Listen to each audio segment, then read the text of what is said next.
All lines are important. NCERT की एक एक लाइन बोल के पी जाओ, सारी इंपॉर्टेंट है। This is absolute nonsense.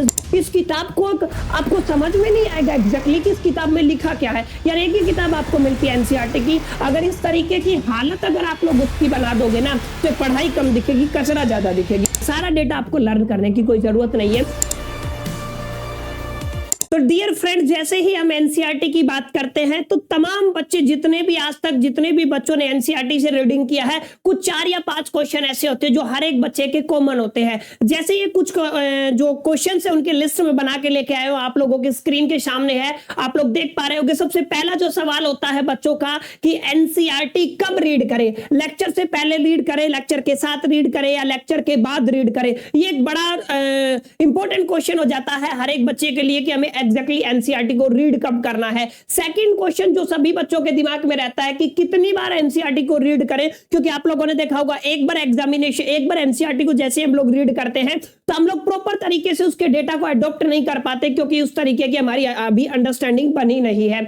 I hope कि सेकंड डाउट भी या सेकंड प्रॉब्लम भी आपको क्लियर हो गया होगा। कौन सी लाइन याद करें, कौन सी ना करें, क्या सभी लाइन इंपॉर्टेंट है? इन सभी क्वेश्चंस के बारे में आज हम लोग जानने वाले हैं। आगे हम देखेंगे क्या एग्जाम से पहले भी एनसीईआरटी पढ़ना पड़ता है या हमने जो नोट्स बनाए हैं उनसे काम चल जाएगा। रिवीजन हमें नोट से करना चाहिए, एनसीईआरटी की किताब से करना चाहिए। और फाइनली पढ़ने के बाद सब कुछ हम लोग भूल जाते हैं। जो एनसीईआरटी की लैंग्वेज है वो थोड़ी टफ लैंग्वेज है। ये सभी तमाम अगर इन सवालों में से आपका भी कोई सवाल है या फिर कोई प्रॉब्लम है तो इस सेशन में आप लास्ट तक बने रहे, क्योंकि इस सेशन में हम लोग बात करेंगे इन सभी तमाम प्रॉब्लम्स के बारे में। एक एक तरीके से मैं आपको साइंटिफिक अप्रोच देने वाला हूं और ट्रेडिशनल अप्रोच के बारे में हम लोग बात करेंगे। देखो सबसे इंपॉर्टेंट जो सवाल है आपका वो है एनसीईआरटी रीड कब करें, मतलब हमें कब एनसीईआरटी पढ़नी चाहिए। अब देखो 2 अप्रोचेज यहां पे काम करती है। कुछ टीचर आपको अप्रोच नंबर 1 बताते हैं, कुछ टीचर आपको अप्रोच नंबर 2 बताते हैं। ठीक है, अगर मैं यहां पे लिखना चाहूं तो आप लोग यहां पे कंसीडर कर सकते हो कि अगर आप लोग पहला केस लेके चलोगे तो इसको मैंने नाम दे दिया है आपका अप्रोच 1, और अगर आप लोग यहां पे देखोगे तो मैंने इसको नाम दिया है आपका अप्रोच नंबर 2। तो आप ध्यान से समझना, आप किसी को भी फॉलो कर सकते हो, अप्रोच नंबर 1 को भी फॉलो कर सकते हो और अप्रोच नंबर 2 को भी फॉलो कर सकते हो। अप्रोच नंबर 1 क्या कहती है, जैसे जब तक आपका कंप्लीट चैप्टर नहीं होता, मान लो मेरा जो कंप्लीट चैप्टर है, जैसे मैं साइंस की बात कर रहा हूं, ठीक है, मेरा कंप्लीट चैप्टर मान लो मैंने लाइट स्टडी किया है, ठीक है, अगर क्लास 10 में अगर आप लोगों ने पढ़ा होगा तो एक लाइट चैप्टर फिजिक्स में, तो लाइट चैप्टर को मेरे को कंप्लीट करने में मान लो 10 डेज लग गए। क्लियर? तो 10 डेज जैसे ही मेरे कंप्लीट होंगे मैं इसके बाद इसको क्या करूंगा, कंप्लीट करूंगा। क्लियर? एक अप्रोच तो ये है कि कंप्लीट चैप्टर मैंने पढ़ा, कंप्लीट चैप्टर को पढ़ने के बाद मेरे को क्या करना है, एनसीईआरटी को रीड करना है।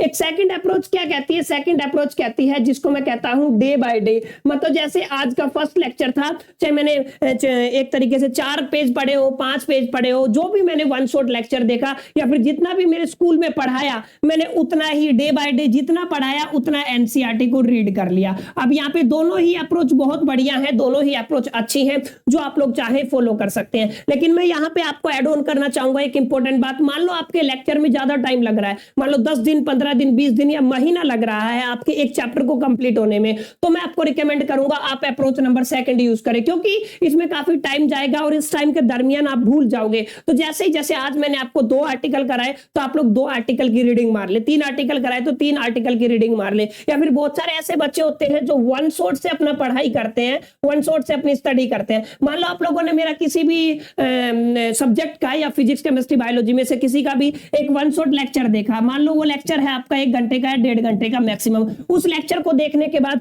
आप उसके बाद एनसीईआरटी को रीड कर सकते हो। क्लियर? ये आपके ऊपर है कंप्लीटली कि आपको एनसीईआरटी कब रीड करना है। आप लेक्चर के साथ साथ कर सकते हो, आप तोड़ के कर सकते हो या कंप्लीटली कर सकते हो, ये अपने अपने ऊपर है। जिस तरीके की आप लोग स्टडी कर रहे हो आप उस हिसाब से एडजस्ट कर सकते हो। तो उम्मीद करता हूं एनसीईआरटी कब पढ़ना चाहिए, पहले पढ़ना चाहिए, बाद में पढ़ना चाहिए, साथ साथ पढ़ना चाहिए, एक साथ पढ़ना चाहिए, तोड़ के पढ़ना चाहिए, सभी सवाल आपके दिमाग से निकल चुके होंगे, इनका जवाब आपको मिल गया होगा। ये था आपका पहला क्वेश्चन जो एनसीईआरटी को लेके था। सेकंड जो है आपका हाउ टू रीड एनसीईआरटी। अब एक क्रिटिकल सिचुएशन जो बच्चों के सामने है, ये देखिए, ये एक मैंने बायोलॉजी की किताब ली है नीट के बच्चे की, आप लोग देख सकते हो। इस किताब को आपको समझ में नहीं आएगा एग्जैक्टली कि इस किताब में लिखा क्या है। यार एक ही किताब आपको मिलती है एनसीईआरटी की, अगर इस तरीके की हालत अगर आप लोग उसकी बना दोगे ना तो पढ़ाई कम दिखेगी, कचरा ज्यादा दिखेगी। इसका मतलब क्या है कि हमें पता ही नहीं है एग्जैक्टली कि एनसीईआरटी को रीड कैसे करना है। इतना गंदा 14 अगर किताब को आप लोग मेंटेन करके चलोगे ना तो डेफिनेटली आप लोग कोई ज्यादा स्कोर नहीं कर पाओगे। और रिवीजन के टाइम पे अगर आप लोगों ने 1% नोट्स नहीं बनाए और अगर आप एनसीईआरटी फॉलो करना चाहते हो तो डेफिनेटली आपके लिए हार्मफुल रहेगा, ये कहीं ना कहीं आपके लिए प्रॉब्लम क्रिएट करेगा। दैट्स व्हाई आपको ये समझना जरूरी है कि इस मेथड को छोड़ के, इतने गंदे तरीके को छोड़ के, किताब को एक तरीके से कचरा न बना के आपको समझना है कि आपको एनसीईआरटी को कैसे रीड करना है। अब एनसीईआरटी को रीड करने के दो तरीके, देखो ध्यान से समझना, इसमें दोनों चीजें मिक्स है। कहीं पे आपको पेंसिल से हाईलाइट मिले, कहीं पे अंडरलाइन मिलेगा पेंसिल से, कहीं पे हाईलाइटर का यूज किया गया और अलग अलग कलर के हाईलाइटर का यूज किया गया है। ठीक है, इसको मैं बोलूंगा, ये जो किताब है आपकी, इसको इन लोगों ने कर दिया है ओवर हाईलाइटेड। ध्यान से समझना, क्या कर दिया है इसका, ओवर हाईलाइटेड। और ओवर हाईलाइटेड कोई चीज आपके काम आने वाली नहीं है, इस चीज को आपको ध्यान में रखना है। अब ध्यान से देखो, दो तरीके होते हैं। एक बच्चे जो पेंसिल का इस्तेमाल करते हैं, अंडरलाइन करते हैं, ठीक है, और दूसरा क्या है जो हाईलाइटर का यूज करते हैं। देखो पहले ये जरूरी है आपका समझना कि आप लोग पेंसिल से अंडरलाइन क्यों करते हो। मैक्सिमम क्या करते हैं, यार मेरा जो टॉपर है, मेरा साथी है, मेरा दोस्त है, मेरा फ्रेंड है या मेरा रिलेटिव है, वो सभी कैसे पढ़ते हैं, एनसीईआरटी को अंडरलाइन कर करके पढ़ते हैं, तो मैंने भी अंडरलाइन कर करके पढ़ना शुरू कर दिया। ये एब्सोल्यूट नॉनसेंस है। विदाउट रीजन अगर आप लोग कोई चीज कर रहे हो तो वो आपको कहीं ना कहीं समझने में नहीं, एक तरीके से एक्टिविटी नोट द प्रोडक्टिविटी की तरफ लेके जाएगी। इसका मतलब क्या है, आपको पहले समझना पड़ेगा कि हाईलाइट क्यों किया जाता है। अब हाईलाइट नहीं, अंडरलाइन क्यों किया जाता है। जो बच्चे पेंसिल से अंडरलाइन करते हैं, ये टेक्निक उन बच्चों के लिए बनाई गई थी जिनकी कंसंट्रेशन पावर हिलती है। मतलब अगर मेरा पढ़ते टाइम अगर कहीं पे ध्यान इधर उधर हो जाए तो मैं पेंसिल से अगर अंडरलाइन कर रहा हूं तो मेरी कंसंट्रेशन बनी रहती है। अगर आप लोगों की कंसंट्रेशन बहुत बढ़िया है तो प्लीज आप अपनी किताब को गंदा मत करें, ये बेकार मेथड होता है। पेंसिल का इस्तेमाल वही बच्चा करे जिसका कंसंट्रेशन हिलता है। पेंसिल जैसे जैसे आप लोग अंडरलाइन करते जाओगे आपकी कंसंट्रेशन बनती चली जाएगी। और इस मेथड को अगर आप लोग 20-21 दिन फॉलो कर लेते हो तो एक टाइम ऐसा आएगा जब आपको कंसंट्रेशन की प्रॉब्लम नहीं रहेगी। तो बिना फालतू में आप अपनी किताब को काला ना करें। एक चीज ये ध्यान रखें, अगर आपको कंसंट्रेशन का प्रॉब्लम है then definitely go for your pencil और आप लोग उसके साथ अंडरलाइन का मेथड यूज कर सकते हैं।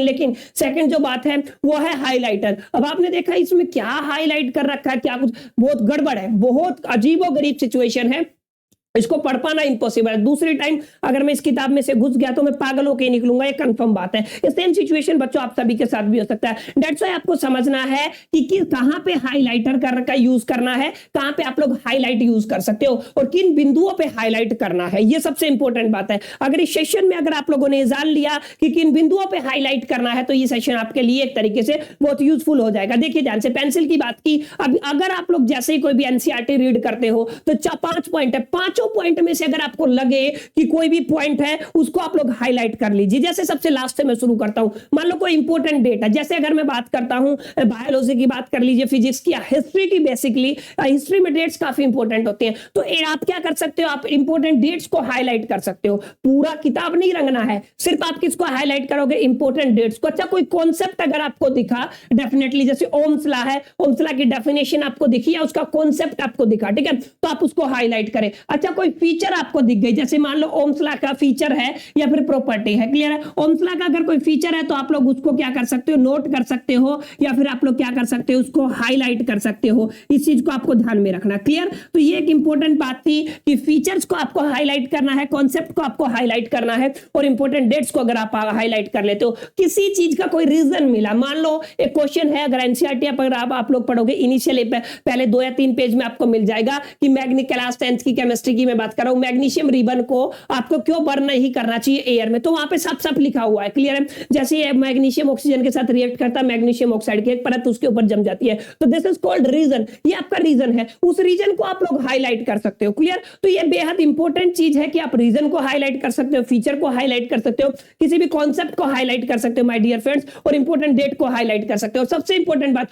कोई इंफॉर्मेशन आपको दी गई है, मान लो कोई डेफिनेशन आपको दी गई है तो आप उसको हाईलाइट कर सकते हो। ये 4-5 बिंदु है, अगर ये आपको दिखते हैं तो आप इनको हाईलाइट करें। इसके अलावा ना आपको पेंसिल का इस्तेमाल करना है ना हाईलाइटर का इस्तेमाल करना है। ये आपका साइंटिफिक मेथड है, ये साइंटिफिक अप्रोच है। अगर आप लोग इन सभी चीजों को ढंग से नहीं समझोगे तो आपके हालात कुछ इस तरीके के हो जाएंगे जो आपके फाइनल एग्जामिनेशन के टाइम पे आपको केवल और केवल स्ट्रेस में डालेंगे, स्ट्रेस का कारण बनेंगे। दैट्स व्हाई ट्रस्ट मी, ये जो मेथड अगर आप लोगों ने 21 दिन फॉलो करने हैं ना, डेफिनेटली आपको कोई बीट नहीं कर सकता है। यू आर आउट ऑफ 1%, ये एक आपको ध्यान में समझना है, ठीक है। आई होप कि क्लियर हो गया होगा। हाइलाइटर कैसे करना है, ठीक है, कैसे रीड करनी है, कब रीड करनी है, इन तमाम बातों का मैंने यहाँ पे जवाब दिया आपको। अब आगे चलते हैं, ध्यान से समझो। How many times read the NCERT. अब आप सभी को पता है एनसीईआरटी पढ़ने का मतलब क्या है। अगर आप लोगों के टीचर पढ़ा रहे हैं, ठीक है, या मैं पहले एनसीईआरटी लेके बैठ गया तो आपसे नहीं होगा। पहले आपको कंप्लीट करने पड़ेंगे अपने कॉन्सेप्ट। अगर आप लोगों ने कॉन्सेप्ट क्लियर कर लिए, मान लो वन शॉट लेक्चर के थ्रू आपने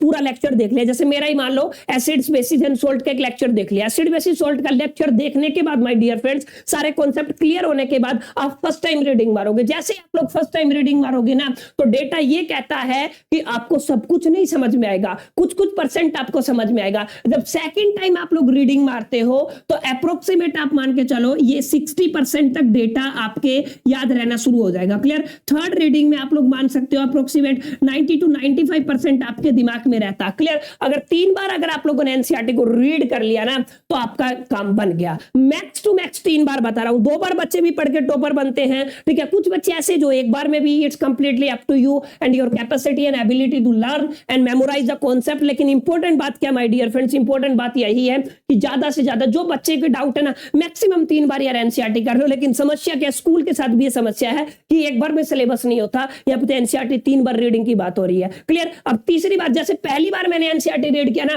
तो मैंने हाइलाइटर का यूज करना बताया, पेंसिल का यूज करना बताया। सेकंड टाइम यूज करोगे तो आपको उतने एफर्ट नहीं करने पड़ेंगे। पहले बार जब मेरे को एक चैप्टर को पढ़ने में 5 घंटे लगे थे ना, वही अगर मैं दूसरे टाइम उस चैप्टर को पढ़ूंगा ना, तो कितना टाइम लगेगा, ये टाइम करीब मान के चलो 40 से 45 मिनट, ठीक है। तीसरी बार पढ़ोगे तो ये काम 20 मिनट में ही हो जाएगा, क्योंकि आप लोगों को काफी कुछ उसके अंदर से डेटा याद हो चुका है, इंफॉर्मेशन आप लोग ग्रैब कर चुके हो। आई होप ये क्लियर हो गया होगा। फाइनली जो आपको क्या करना है, रिवीजन। जो 5% की कसर रहती है, आपका एक तरीके से गैप रहता है 95% से, अगर आपको 100% पे आना है तो आपको रिवीजन करना पड़ेगा, रिवीजन करना पड़ेगा और रिवीजन करना ही पड़ेगा, और कोई दूसरा अल्टरनेट नहीं है माय डियर फ्रेंड्स। क्लियर। तो आई होप कि आपको समझ में आ गया होगा। मैक्सिमम आप लोग 3 टाइम, ज्यादा से ज्यादा जितना उसके आप लोग पढ़ सकते हो। लेकिन अगर एक मोटा मोटा 3 बार आप लोग एनसीईआरटी को पढ़ लेते हो, रीड आउट कर लेते हो ना, इट्स कंप्लीटली एक तरीके से आप लोगों को अपलिफ्ट करने में बहुत हेल्प रहेगी। ये 95% की कैटेगरी में आपको डाल सकता है। उम्मीद करता हूं ये वाली बात आपको क्लियर होगी। एनसीईआरटी कैसे पढ़नी है, कब पढ़नी है, क्यों पढ़नी है, कब हाईलाइट करना है, कब नहीं करना है, कितनी बार एनसीईआरटी पढ़नी है, ये सारे तमाम जवाब आपके क्लियर हो गए होंगे। ये आपका कंप्लीट सेशन था जिसमें मैंने एनसीईआरटी के बारे में तमाम आपके जितने भी डाउट थे क्लियर किए। अब कुछ मिथ आपके बने हुए हैं जो आप लोगों ने सोशल मीडिया पे बहुत ज्यादा टीचर्स को इसको स्प्रेड करते हैं, ठीक है। सुनी सुनाई बातें आप लोग बैठते हो, और मैं हमेशा से कहता हूं हिंदुस्तान वो दौर है जहां पे हमेशा से अफवाहों का दौर गर्म रहा है। एक ऐसा कंट्री जहां पे अफवाहें बहुत जल्दी फैल जाती है। तो 3 कुछ मिथ भी हैं जो एनसीईआरटी की रीडिंग को लेके हैं। पहला क्या है, all lines are important. NCERT की एक लाइन घोल के पी जाओ, सारी इंपॉर्टेंट है। This is absolute nonsense. इस बात को आपको ध्यान में रखना है। कहीं भी किसी भी किताब की सारी इंपॉर्टेंट लाइंस नहीं होती है, कुछ इंपॉर्टेंट लाइंस होती है। ये आपका मिथ नंबर 1 है। सेकंड, आप लोगों को पढ़ाया जाएगा जहां पे भी आपका इज, ओ, नोट, इस तरीके के आपको वर्ड्स दिखते हैं, आप लोगों को उन लाइट को, उन शब्दों को पी के जाना। लेकिन ये सारी बातें किसी रेफरेंस में जाए तो ही आपको याद करना है, नहीं तो नहीं करना है। इस बात को आपको ध्यान में रखना। अगर इन चीजों का कोई रेफरेंस बने ना माय डियर फ्रेंड्स, तो कर सकते हो, नहीं तो आप लोग ये भी मिथ मान के चल सकते हो। और सबसे इंपॉर्टेंट बात, all data should be learn. ये सारा डेटा आपको क्या करना पड़ेगा,